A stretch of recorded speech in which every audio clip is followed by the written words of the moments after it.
our list of peer-reviewed papers warning people about marijuana. Pot. Yes, that's right. Every year we try to update people on the status. And there have been a few peer-reviewed papers since we did the show last year. Yes. And I'd like to begin, though, with some news. Because from the pot never killed anyone file. Yes, the growing file, the pot never killed anyone file. Yeah, Doug, you brought with you another account. You know, the reason that potheads claim that pot never killed anyone is because they exclude all the people killed by marijuana.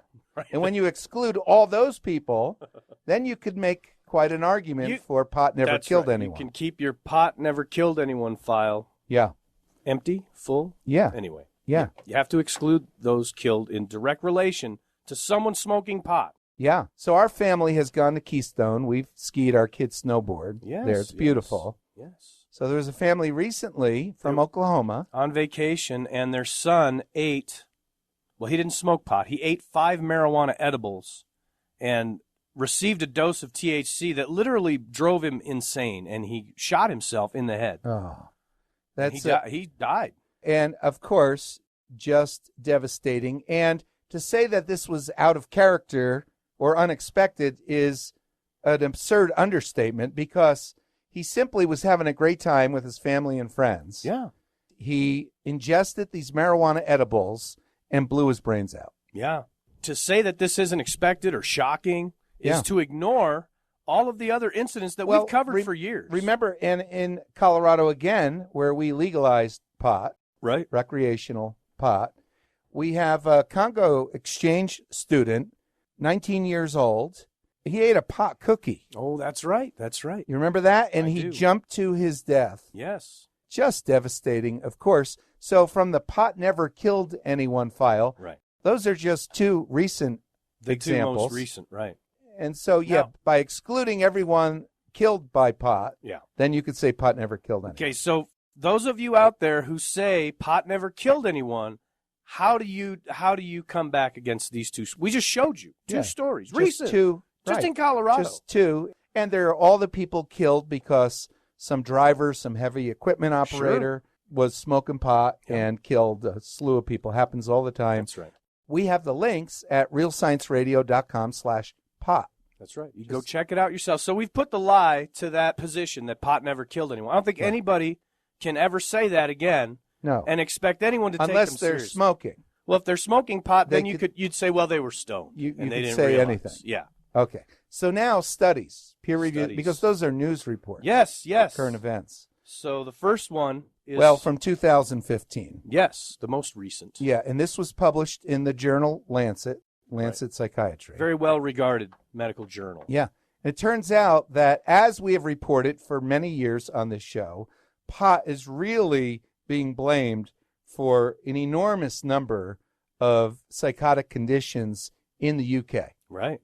Saying about a quarter of new psychosis cases are directly related to marijuana. Yeah, 1 in 4 new cases of psychotic conditions are being attributed to, like schizophrenia and hallucinations and paranoia, are being attributed to smoking pot that you get on the streets today, especially strong varieties of marijuana. Well, that's pretty much all the marijuana these days. It's all especially strong. Well, yeah, so much of it. And this is a major new study, and what they have determined, a 6-year study, they've said about 60,000 people in Britain are currently living with hallucinations and paranoid episodes brought about by use of strong cannabis.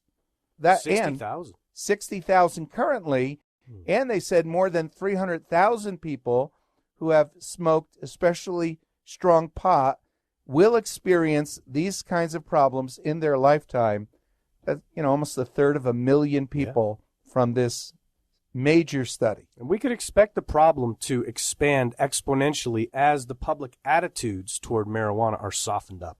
Yeah, right. The media, every night, by the way, I know you don't watch local news. You have a thing against the local news. I swore it off if you 25 years ago. If you watch the local news, every night they have at least 1 2-minute segment on marijuana. Every single night. Always positive. It's like the Denver Post story a while back by a guy running a dispensary in Denver, and he refers to his customers as his patients. Doug, and the reporter doesn't even correct him. It's like, you don't have a medical degree. They're not your patients. Right. They're your customers. Business license, You not a medical pothead. degree. So, Well, here's the thing. Whether positive or negative, the news media is dedicated to normalizing marijuana. And so they show pictures of it every night, and not just the pot itself, but the paraphernalia and people smoking. And so people become callous to the what should be shocking, the fact that people are smoking dope and getting high. It should make people upset. Oh, yeah. But if you talk about it enough every day, it just Right. becomes like the weather. like Hollywood did with homosexuality Sure. Very a couple similar. decades ago, Yeah. just constantly Yeah. introducing it. First, they'd make fun of them. They were the bad guy, but that was on purpose Oh, to absolutely. desensitize. So the desensitization continues, but here on Real Science Radio, we're trying to sensitize people using peer-reviewed science that tells us what the problems are, at least from a biological and psychological standpoint. Right. So now here's a study from 2014, Yeah, yeah. and this was published since we did the show a little over a year ago in the journal PNAS, the Proceedings of the National Academy of Sciences. Right. One of the most prestigious science journals in the world. And they report, I mean, you'd think that this stuff is made up on Real Science Radio. You'd think this was made up by right-wing Christians who are against pot.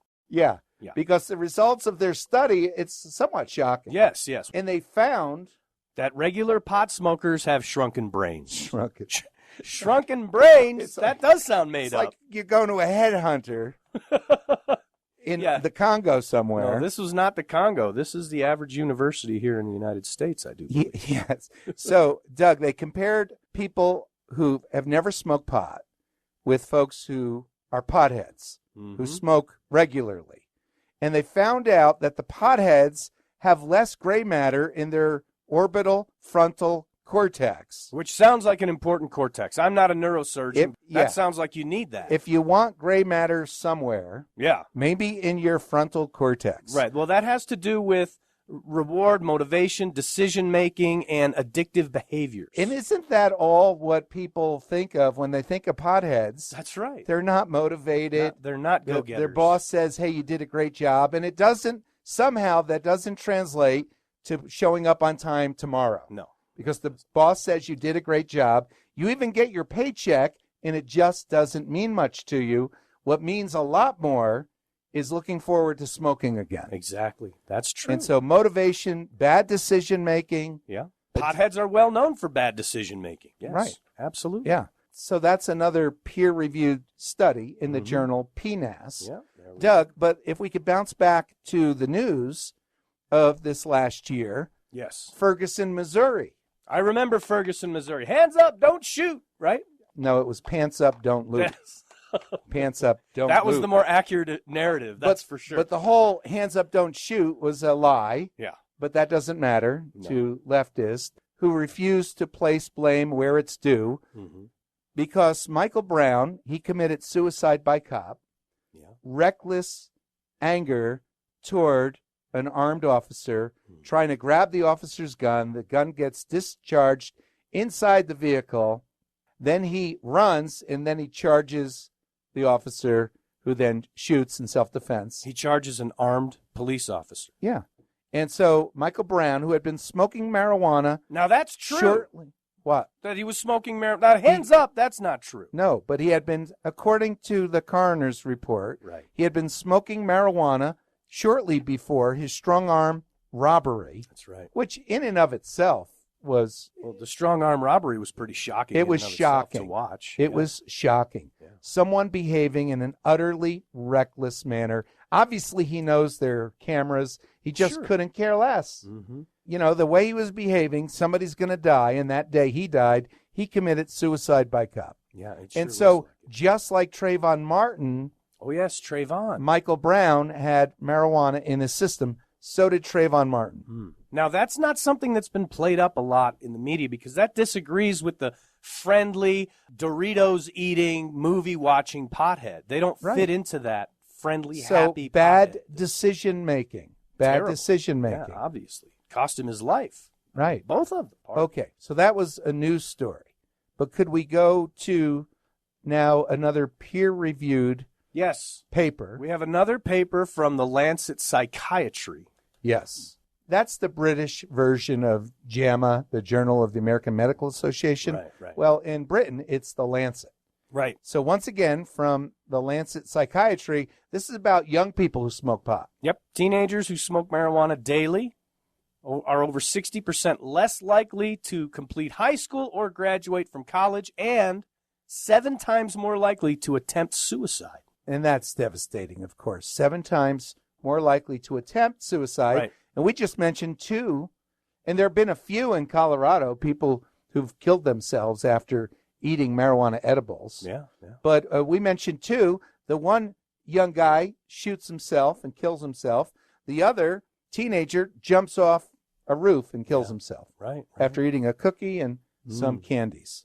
So this study... It's a pretty big study, of about 4,000 subjects involved in the study. Yeah, and so when you're talking about a 7-fold increase in the likelihood of attempted suicide... That's a statistically significant number. It's not 7%. They're 7% more likely. No. It's not, they're 70% more likely. Mm-hmm. It's a 7-fold increase.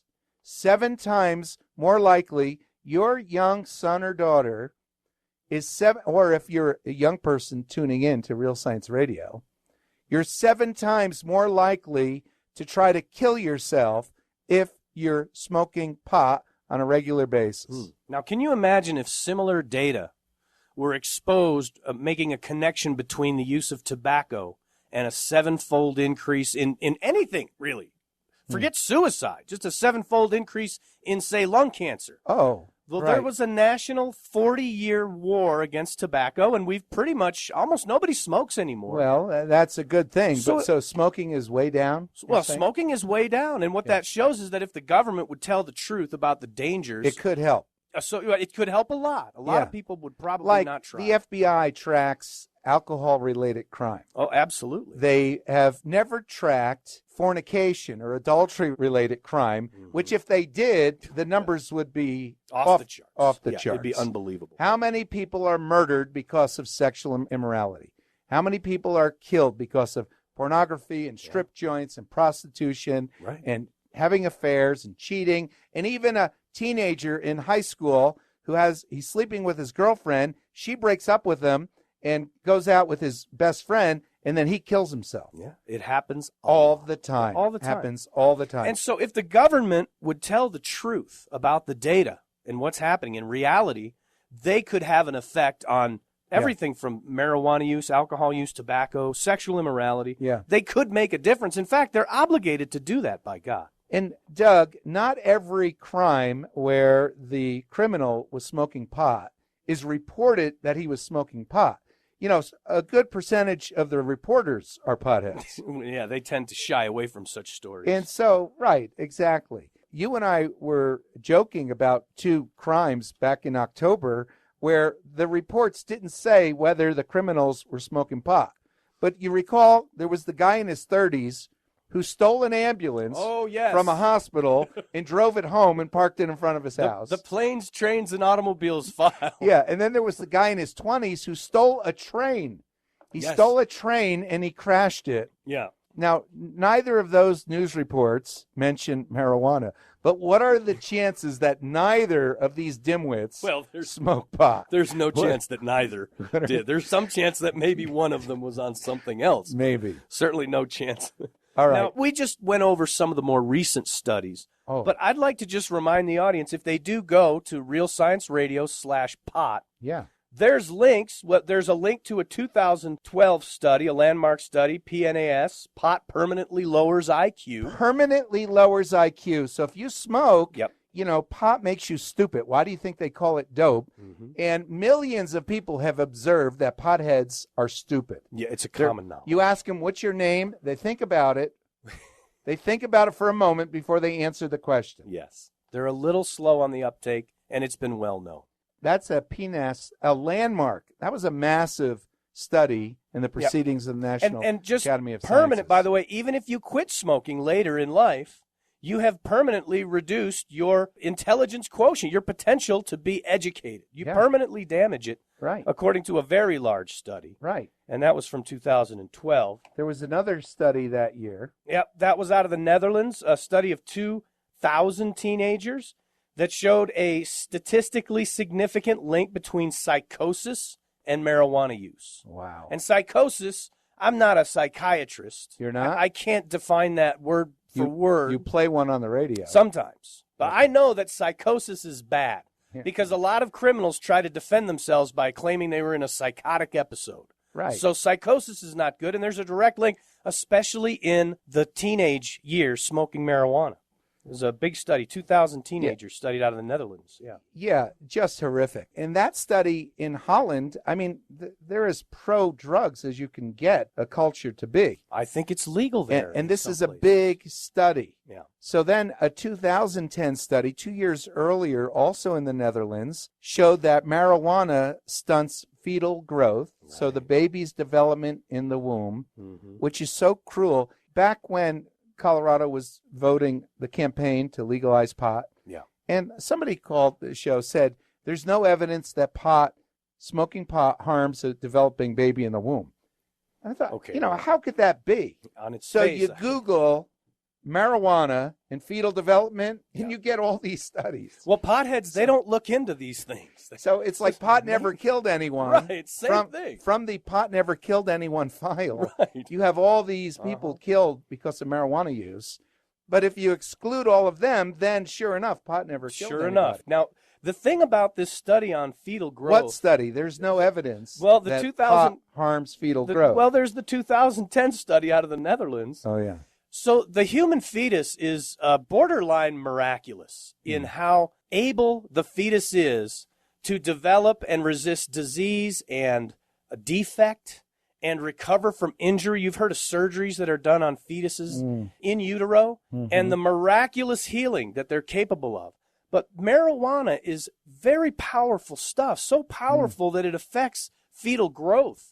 And that's just an indication of how powerful and dangerous the drug can be. Well, Doug, this study was published in the Journal of the American Academy of Child and Adolescent Psychiatry, and they followed 7,000 pregnant women. Wow. 7,000.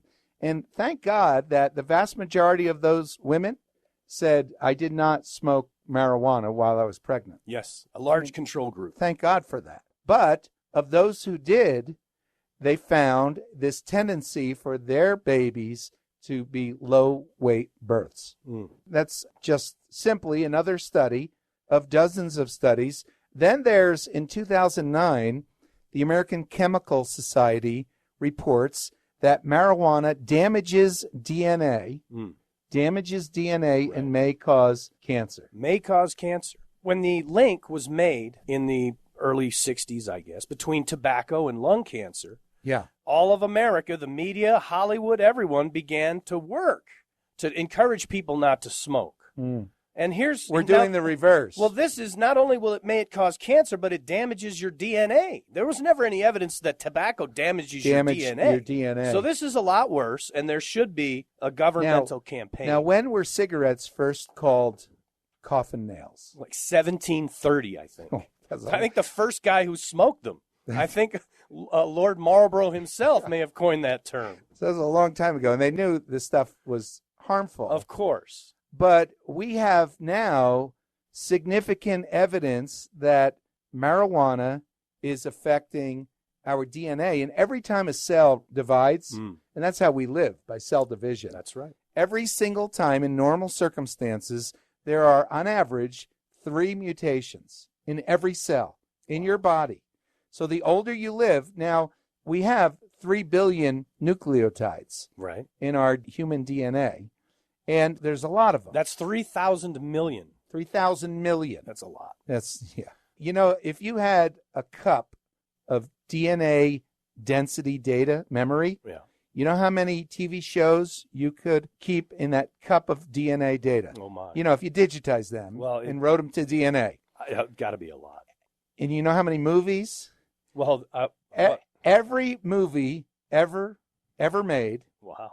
And every TV program, every episode ever made in high definition could all be stored in one cup of DNA memory. That's amazing. That's what God is like. Wow. I mean, God is brilliant beyond our capacity to comprehend brilliance. Yes, but because we're in a fallen world, there are defects. About 3, you say, every time a cell divides? Every time. And so let's say that now marijuana, there is significant published evidence that marijuana damages your DNA, then that's going to up the damage. And as you get older, your body doesn't function as well. And because, hit or miss, randomly, those mutations are happening to different parts of your DNA, and some of them hurt very important functions. Yeah, well, I'm sure just by chance, some of them are going to damage something very important. Yeah, right, exactly. And so then we have another study from 2009 regarding pregnancy again, that pot use predicts long-lasting neurobehavioral problems for the child. That's devastating, and that's worse than low birth weight. Absolutely. So this is a report with evidence indicating actual damage to the neurological function of the brain of an innocent baby who never chose to smoke any marijuana or ingest any edibles. And this study was published in the European Archives of Psychiatry and Clinical Neuroscience. So these, Doug, like we said, the news reports that we've mentioned here and there are just current events. But these are studies. Like in the 2004 study in Hungary, they have a neuropsychopharmacological journal. Try to say that 3 times fast. Wow. Yeah. And they're reporting schizoid psychosis from smoking pot. More psychological problems directly related, or at least there's significant evidence that's worth consideration, that it's related to smoking marijuana. And there's also a study from 1989, pot associated with impaired fetal growth. Right. So this effect on the fetus is, well, it's at least the evidence has been extant for quite some time. For a long time. And so this study that you just mentioned was in the U.S. Well, that's the 2012 study we mentioned, that was in the Netherlands. Right. And this was 1989, back when we were still unpacking marijuana out of old tires shipped over from Mexico. Yeah. These days, it is an industrial pharmacological industry to make marijuana stronger. And with how strong it is now, the reports are constantly coming that stronger and stronger varieties are in the pipeline. Absolutely. So then, Doug, we only have a few minutes. Yes. But nursing mother smoking marijuana passes the drug to her child.